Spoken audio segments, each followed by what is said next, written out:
समझौता शादी के दिन देवर के घर कैसे पहुंच गई जानवी। पार्ट 2। अभी तक आपने पार्ट 1 में जो भी सुना उसके आगे। उसने कभी मुझसे या मेरे सामने ऐसा नहीं कहा। लोगों के कहने पर हमें पूरी तरह विश्वास नहीं करना चाहिए। लोगों के कहने की परवाह मैंने की होती तो तुमको कभी भी वह प्यार नहीं दे पाता जो मैंने तुम्हें दिया है। अभी तुम माजी द्वारा आरोप लगाए जाने की बात कर रही थी, पर वह उन्होंने नहीं लगाया, लोगों ने उन्हें ऐसा बताया होगा।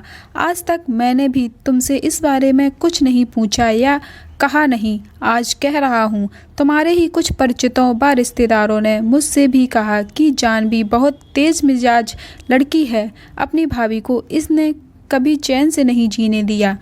इसके जुल्मों से परेशान होकर भाभी की मौत हुई थी।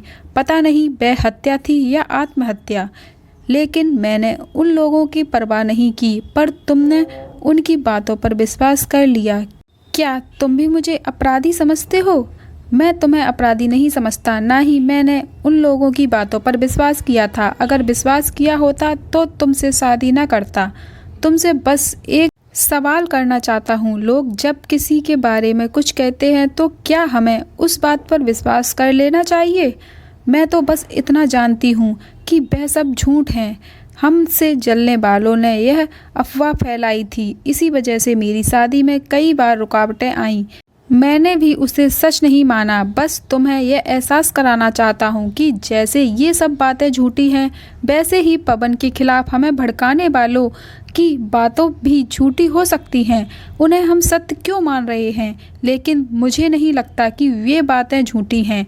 खैर, लोगों ने सच कहा हो या झूठ, मैं तो नहीं जाऊंगी। एक बार भी उन्होंने मुझसे शादी में आने को नहीं कहा।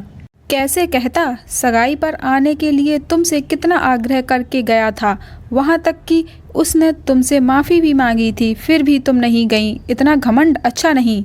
उसकी जगह मैं होता तो दोबारा बुलाने ना आता।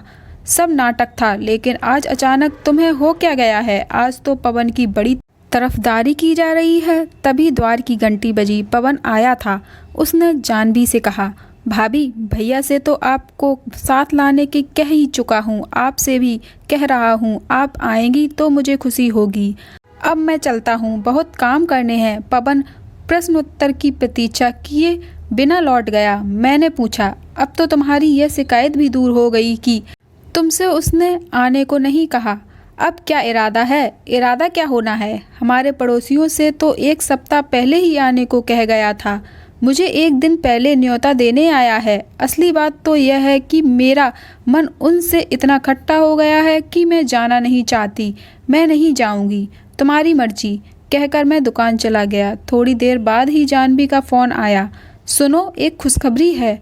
मेरे भाई हिमांशु की शादी तय हो गई है। 10 दिन बाद ही शादी है। उसके बाद कई महीने तक शादियां नहीं होंगी, इसलिए जल्दी शादी करने का निर्णय लिया है। बधाई हो। कब जा रही हो? पूछ तो ऐसे रहे हो जैसे मैं अकेली ही जाऊंगी, तुम नहीं जाओगे। तुमने सही सोचा, तुम्हारे भाई की शादी है, तुम जाओ, मैं नहीं जाऊंगा। यह क्या हो गया है तुम्हें? कैसी बातें कर रहे हो? मेरे माँ बाप की जग हंसाई कराने का इरादा है क्या? सब पूछेंगे दामाद क्यों नहीं आया, तो क्या जवाब देंगे? लोग कई तरह की बातें बनाएंगे।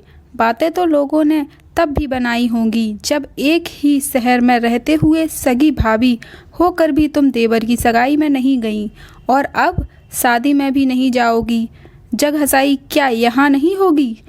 या फिर इज्जत का ठेका तुम्हारे खानदान ने ही ले रखा है? हमारे खानदान की तो कोई इज्जत ही नहीं है।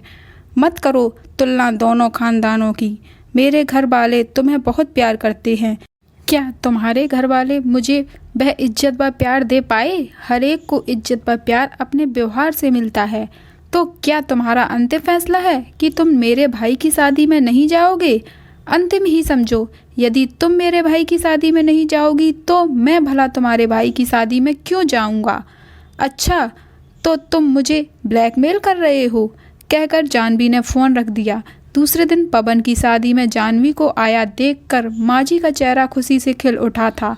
पवन भी बहुत खुश था। माजी ने स्नेह से जानवी की पीठ पर हाथ रखते हुए कहा, बेटी, तुम आ गई। मैं बहुत खुश हूँ। मुझे तुमसे यही उम्मीद थी। आती कैसे नहीं?